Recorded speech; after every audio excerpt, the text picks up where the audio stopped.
How to turn off haptic feedback in Forex Trading School and Game app.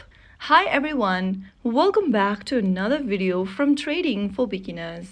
To turn off the haptic feedback or vibration in Forex Trading School and Game app, first of all, launch open the app and make sure you're signed in and you are in the home page. Now go to the top left corner and tap on the gear icon to open up the menu button. Now, you'll see the vibration option at the bottom. Go ahead and toggle off the switch right next to vibration if it is enabled. If it is disabled, it'll turn into a gray color right next to vibration option. Now, your vibration or haptic feedback is disabled from the app. To test the setting, try tapping a button or completing a trade or interacting with a tutorial to see if the haptic feedback works the way you want. If you found the video helpful, don't forget to like, share, and subscribe to our channel. I will be back again in the next video. Thank you for watching.